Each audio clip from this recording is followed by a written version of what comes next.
Olá pessoal, professor Ricardo Said aqui, na disciplina de Estrutura e Sistemas Organizacionais, agora na semana 4, que eu coloquei aqui como completa. A gente vai falar de análise administrativa e estruturas organizacionais, vamos falar de organização vertical e horizontal, vamos falar de cargos, vamos falar de organograma e departamentalização.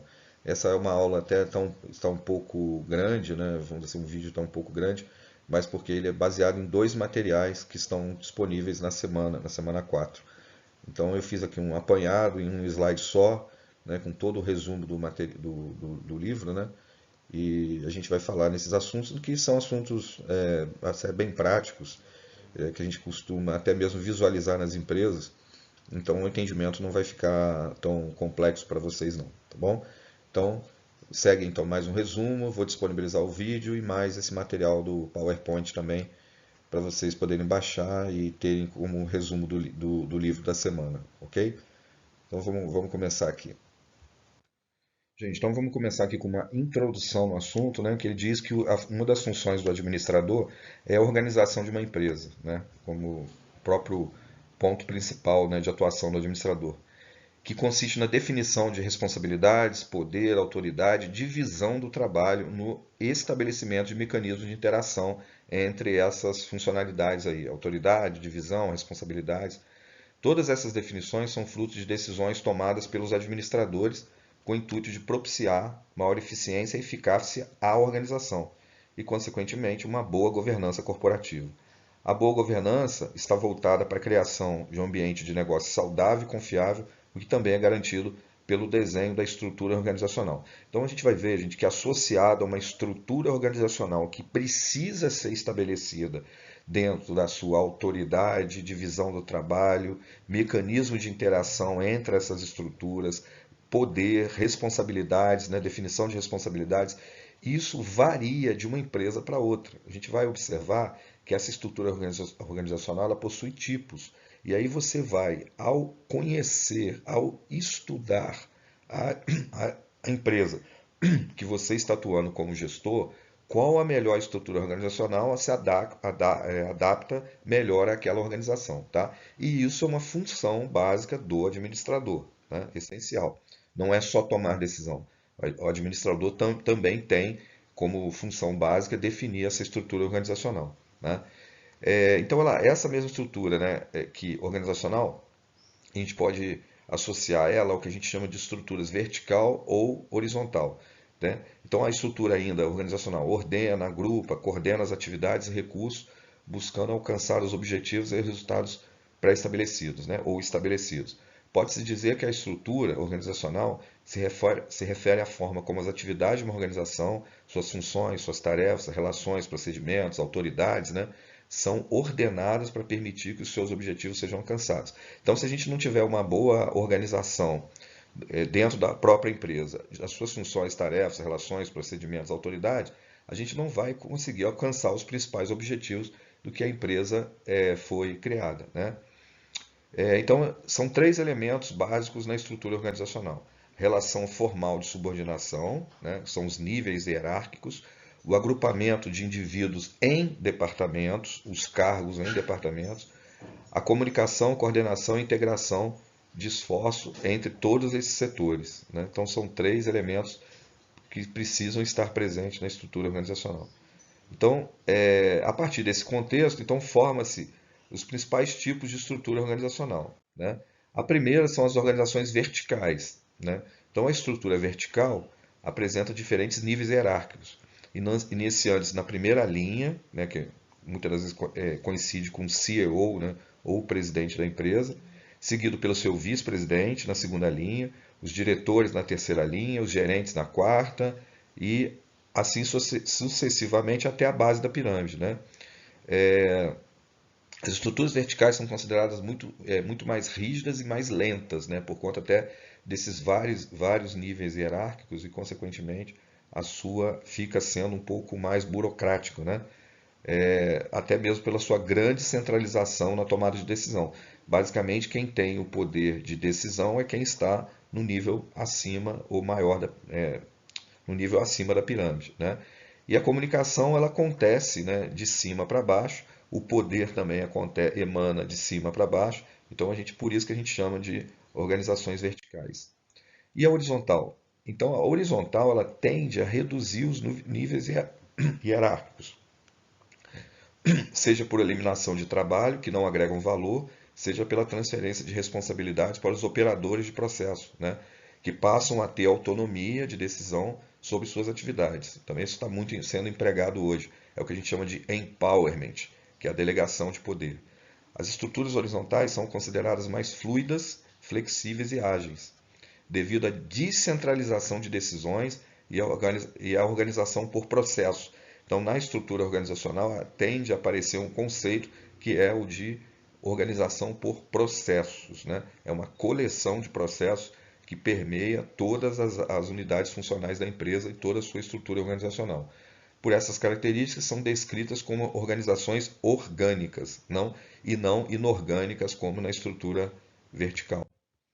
É importante ressaltar que o funcionamento de qualquer empresa depende do uso da autoridade, né?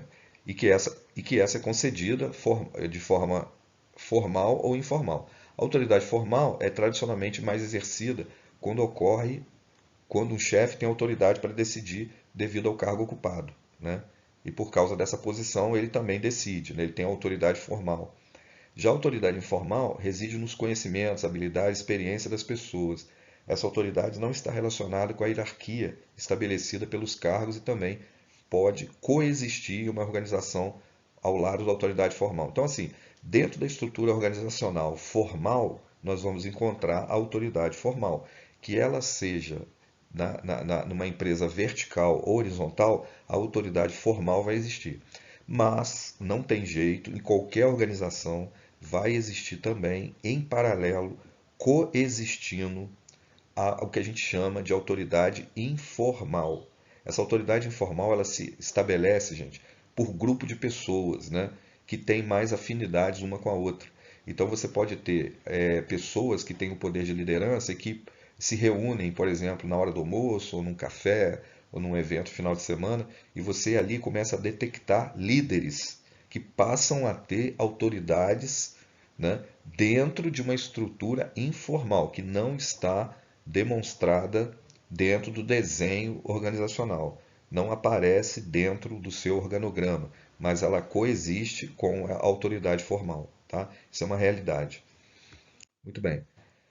Desenhando a estrutura organizacional. Então, a organização é o processo por meio do qual os administradores estabelecem a estrutura das relações de trabalho, né, entre os funcionários para permitir que eles atinjam os objetivos da organização de forma eficiente e eficaz. Estrutura organizacional é o sistema formal de relações de subordinação de cargos e tarefas que determina como os funcionários usam recursos para atingir os objetivos, né?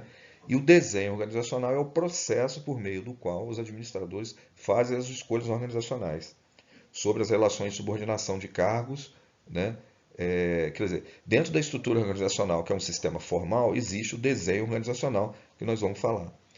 De acordo com a teoria da contingência, os administradores desenham estruturas organizacionais para se adequar aos fatores ou circunstâncias que estão afetando mais a empresa e gerando para ela mais incerteza, né? Então, à medida que, na verdade, esse desenho organizacional passou a ser algo extremamente vivo, né? Então, em momentos distintos da organização, em décadas diferentes, em quinquênios diferentes, esse desenho pode ser alterado, né? Exatamente para adequar a empresa a fatores ou circunstâncias que estão, de certa forma, afetando ou até mesmo inovações que foram propostas dentro da empresa que ela precisa se readaptar, né, a uma nova estrutura, um novo desenho organizacional. Então, 4 fatores são determinantes e importantes do tipo da estrutura organizacional ou método de organização que a gente vai escolher. A natureza do ambiente organizacional, o tipo de estratégia que a organização adota, a tecnologia, especificamente a tecnologia da informação, né, e as características de seus recursos humanos. Então, determina o desenho da estrutura organizacional, o ambiente organizacional, onde ela interage, a tecnologia que ela utiliza, os recursos humanos que ela tem, que são seus talentos, e a própria estratégia que a empresa tem. Tá? Isso vai formatar o desenho da estrutura organizacional que melhor atenda à organização. Então, ainda dentro do ambiente organizacional, né, ele faz algumas afirmações que são interessantes. Geralmente, quanto mais rápido mudar o ambiente externo e quanto maior o grau de incerteza nele presente, maiores serão os problemas enfrentados pelos administradores na tentativa de ter acesso a recursos escassos. Nós falamos isso na aula 2, se não me engano, né? Nessa situação, para agilizar a tomada de decisão e a comunicação e facilitar a obtenção de recursos, os administradores normalmente tomam decisões relativas à organização que resultam em estruturas mais flexíveis e culturas empreendedoras. É o que a gente está buscando. Estruturas flexíveis, inovadoras, que vão permear a cultura empreendedora, né? Para isso, a gente tem que ter estruturas organizacionais muito mais flexíveis, né? É isso que a gente busca. Existe teoria, existe estrutura organizacional não flexível. Então as empresas estão tendendo a deixar essas estruturas mais engessadas de lado e buscar estruturas mais flexíveis com culturas empreendedoras de inovação. Por outro lado, se o ambiente externo for estável, lembrando que essa estrutura mais flexível e cultura empreendedora, inovadora, é muito usado para ambiente externo muito instável, né? Que a todo momento, vamos dizer, provoca a organização. Agora, se o ambiente externo for estável, os recursos estarão prontamente à disposição, né? E a incerteza será baixa. Portanto, haverá necessidade de menos coordenação e de menos comunicação entre pessoas e funções para obter recursos. Aí você tem um quadro muito mais estável, então você poderá ter uma estrutura organizacional um pouco mais tradicional, vamos dizer assim. Tá? Os administradores, nessa situação, preferem tomar decisões dentro de uma hierarquia de autoridade claramente definida, quando você tem estrutura estável, tá? Isso que eu estou falando. E usar regras detalhadas, procedimentos operacionais padronizados, que são os SOPs, né? E normas restritivas para orientar e governar as atividades dos funcionários, né? Quer dizer, é uma forma mais mecanicista de organizar, como eu falei, é uma forma mais tradicional de se organizar. Agora, no capítulo 4 ele fala que as mudanças são muito rápidas no mercado de hoje, né? E somadas à concorrência crescente dos mercados locais e internacionais, estão pressionando cada vez mais os administradores a atraírem mais clientes e aumentar a eficiência e eficácia. Desse jeito, tem aumentado o interesse, né, das empresas por encontrar maneira de estruturar as organizações com o meio do empowerment, que é a delegação de poder e de equipes autogeridas, permitindo que as pessoas e os departamentos se comportem de uma maneira mais flexível. Então, para a gente ter essa estrutura trabalhada com empowerment, nós vamos ter que escolher uma estrutura organizacional mais flexível, mais atual, né? Que vá permitir até mesmo a inovação. Muito bem, e aí para a gente ir chegando para a gente conhecer essas estruturas, a gente fala também um pouquinho antes de um projeto de cargos. Então, o primeiro passo no desenho organizacional é o projeto de cargos, o processo por meio do qual os administradores decidem como dividir em cargos específicos as tarefas que devem ser realizadas para oferecer bens e serviços aos clientes. Então, existe na administração também, dentro desse desenho organizacional, um estudo de cargos. Qual a melhor forma de projetar ou trabalhar com os cargos dentro da minha empresa? Que, obviamente, esses cargos estarão dentro de departamentos, né?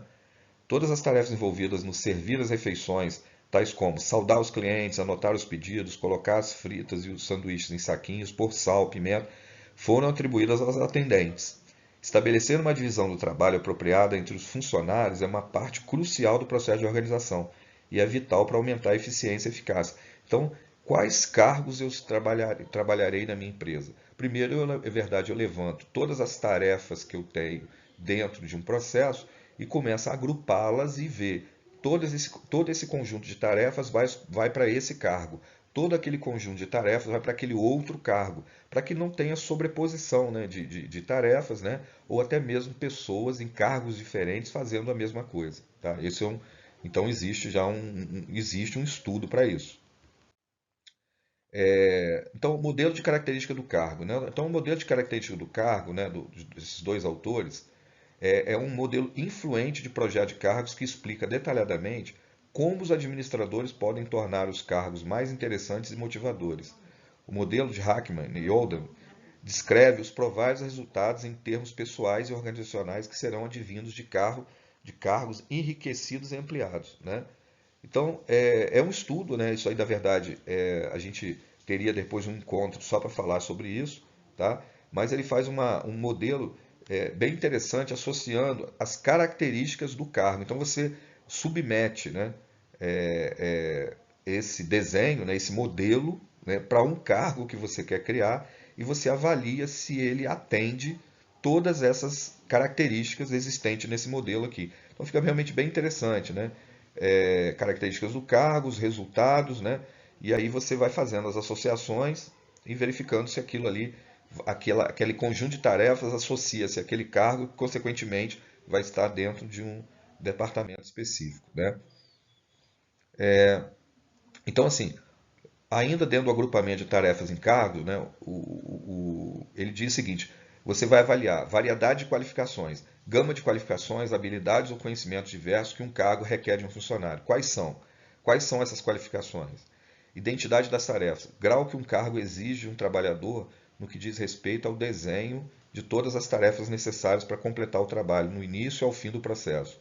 Significância das tarefas. Grau de percepção que um trabalhador tem da importância de seu trabalho de acordo com seu efeito nas pessoas de uma organização, que podem ser colegas ou pessoas de fora como clientes. Então, gente, parece ser algo simples, mas o estudo de cargos, né, é extremamente importante para a gente definir uma melhor estrutura organizacional, né? E a gente não ter, como eu falei anteriormente, sobreposições de tarefas ou pessoas com cargos diferentes executando as mesmas tarefas, né? Fica aí sendo, na verdade, um desafio e isso, né, é uma responsabilidade do setor de cargos e salários, né, ou do departamento de RH em estudar de uma forma mais aprofundada esses cargos dentro da empresa, né? Outra característica, né, do cargo é ter autonomia, ter feedback, né? E diz também que todas as situações anteriores são características de cargos e funcionários em estruturas flexíveis, né, com hierarquia de autoridade descentralizada, nas quais geralmente os funcionários trabalham em conjunto e têm que aprender novas habilidades para completar o espectro de tarefas pelos quais seu grupo é responsável. Sim, quando você fala de autonomia, de feedback, de empowerment, você está falando de estruturas flexíveis. Você está chegando a dar autonomia, né, liberdade para um funcionário, até mesmo programar as tarefas diversas, decidir como executá-las, saindo de um modelo centralizador, né? Então, note que a importância que você dá no cargo, na criação do cargo, você vai até vincular esse cargo a uma atividade, a uma estrutura mais flexível, né? Sendo que você, dependendo do cargo que você criou e as suas tarefas, você pode somente usá-lo em estruturas mais inchadas ou mais centralizadoras, né? E não flexíveis. Quando os administradores decidem que tarefas atribuir a quais cargos, né? Olha que interessante. Quais tarefas atribuir a quais cargos? Eles irão se deparar com a próxima decisão em termos organizacionais, ou seja, como agrupar os cargos para melhor atender às necessidades do ambiente, da estratégia, das tecnologias, dos recursos humanos da organização. Os administradores, primeiramente, decidem agrupar cargos em departamentos, desenhando uma estrutura funcional que use os recursos organizacionais de modo eficaz. Então, relacionou as tarefas, associou essas tarefas a cargos, agora você vai associar os cargos a departamentos, né? Então, quando você encontra, gente, um departamento de produção, você só vai ter ali dentro cargos condizentes ao objetivo principal do departamento de produção.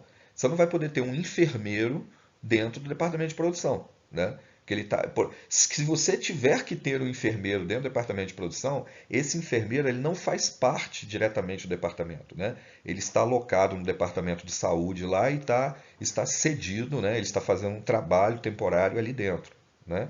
Então, é, então, após o cargo, as tarefas do cargo, você vai definir como agrupar, a melhor forma de agrupar esses cargos em departamentos, né? Então, aqui eu mostro um desenho, né? Então, sei lá, por exemplo, vamos pegar aqui um cargo, um departamento chamado Vice-Presidência Executivo de Lojas, né? Aí você tem ali dentro um cargo, vice-presidente da região leste dos Estados Unidos, vice-presidente da região central dos Estados Unidos, então, diretor de merchandising, diretor de prevenção de perdas. Então, os cargos são condizentes ao seu departamento, que por sua vez estão ligados a uma diretoria executiva, que é o próprio presidente da empresa, né? Então ele coloca: a estrutura funcional é uma estrutura organizacional composta de todos os departamentos de uma organização para produzir seus bens e serviços. Essa é a estrutura funcional da minha organização, que está, obviamente, dentro da estrutura organizacional da minha empresa. Tá? É um pequeno exemplo aí. Então, desenhando a estrutura organizacional, estruturas divisionais de produtos, de mercado geográfico. Então, agora o que a gente vai ver? Como a gente, dependendo da aplicabilidade, da necessidade, não é nem aplicabilidade, da necessidade da organização, como que ela vai optar em realizar a estrutura divisional, né, dos seus negócios. Então, eu estou trazendo aqui já de cara algumas que ele chamou de produto, de mercado e geográfico. Vamos dar uma olhada aqui. A estrutura de produto. Eu vou mostrar aqui no desenho de uma vez, que acho que fica mais fácil de vocês conseguirem entender. Tá? Então, olha só. Aqui eu tenho a estrutura de produtos. Né?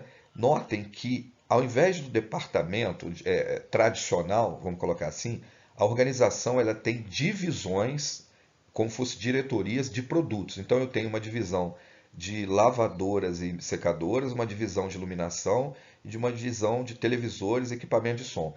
Então, essa estrutura organizacional aqui, né, tá dividida, né, ela está departamentalizada por produto. Então, ao invés de eu ter um departamento tradicional como é funcional, como marketing, produção, contabilidade, TI, eu dividi a minha organização, né, em estruturas ou divisões de produtos. Essa de baixo já é geográfica. O que eu observo? Os departamentos delas, diretorias, vamos dizer assim que seja, é separado geograficamente. Então eu tenho aqui uma diretoria na região norte, uma no oeste, no sudeste, no leste. Então, deu uma falhazinha no slide anterior, mas a gente conversando aqui, né, a gente já falou ainda de produto, de mercado e geográfica, né? Então a gente conseguiu observar isso. Aqui tem ainda a geográfica, né? Então região Pacífico, África do Sul, Europa e Norte. Então notem que as divisões da organização estão alocadas por regiões geográficas, né, ao invés de departamentos funcionais. Ainda tem ainda a divisão por produto. Isso é um outro exemplo, né? Divisão de produto, divisão de produto. Então ali, se a empresa tem, por exemplo, fabrica 4 grandes produtos, né, diferenciados, então ela tem uma divisão, uma diretoria do produto A, uma diretoria do produto B, C e D e assim por diante. Então é mais uma possibilidade que a organização pode escolher para criar uma estrutura divisional ou departamentalizar a organização de forma geográfica ou de forma por produto. Tá? Depois ainda temos aqui a estrutura de mercado, né, que foi mostrada. Quer dizer, isso fica sendo muito flexível, né, gente? Então, assim, se você não encontrou, você não acha que a geográfica é melhor, se você não acha que a produto é melhor, você pode adaptar com outros modelos que a gente vai ver, como a matricial. Essa matricial é bem interessante, bem nova. Estou mostrando aqui. Olha que interessante, né? Então, a matricial, o que acontece ali? A gente trabalha, tem um conceito de projeto, né? Então, você tem os departamentos em cima, tá? E você tem equipes. Então, eu posso dizer, por exemplo, que a equipe do produto A, ela está atuando no desenvolvimento desse produto A, mas eu tenho pessoas, por exemplo, da produção, desenvolvimento de produto e de vendas. A equipe do produto B pode ser da engenharia, do pesquisa, desenvolvimento e produção. Então, ela não tem, vamos dizer assim, hierarquicamente, ela não tem uma estrutura visível de diretoria e cargo. Os cargos estão à esquerda e esses cargos podem atuar em qualquer área, né, qualquer departamento, dependendo do momento que a empresa está, qual projeto que ela está trabalhando naquele momento. Então, as pessoas são alocadas dessa forma. O único problema que essa estrutura matricial tem é que existe para as pessoas que estão dentro das equipes uma duplicidade de autoridade. Por exemplo, ela é ela foi contratada para estar no departamento A, mas ela pode estar atuando em projetos que estão em outros departamentos. Então elas ficam um pouco confusas em relação à subordinação. Qual é meu chefe direto? Né? Para quem que eu tenho que dar satisfação? Para o coordenador do projeto que eu estou atualmente ou para o chefe do departamento que eu fui contratado? Tá? E aí também, ela é muito parecida com essa estrutura de equipe ou de produto também. São estruturas até complexas, né? Altamente flexíveis, dinâmicas, que algumas empresas já têm adotado. Tá? Aqui eu vou explicando um pouco melhor, tá? Essas duas que nós acabamos de falar. Depois vocês deem uma olhada. Depois, ele ainda fala da estrutura organizacional. Acho que aqui eu vou mostrar também, né, outros desenhos, né? Acho que vai facilitar um pouco melhor para você. Então, essa é a estrutura formal, né, de um organograma. Notem que aí a gente tem, nesse tradicional, a gente tem vários níveis hierárquicos, né? Presidência, diretoria, gerente, aí coordenação. Então, você tem vários níveis hierárquicos, mas a gente pode ter essa visualização também modificada, por exemplo, como um organograma circular. Então, ao invés de você ter aqueles retângulos, né, linkados um a um, você tem ele de forma circular. Então, aqui, por exemplo, a diretoria técnica aqui tem dois departamentos, que é instalação e manutenção, né? Que por sua vez a instalação tem o departamento E1, E2 e E3, e a de manutenção tem o serviço e inativos, né?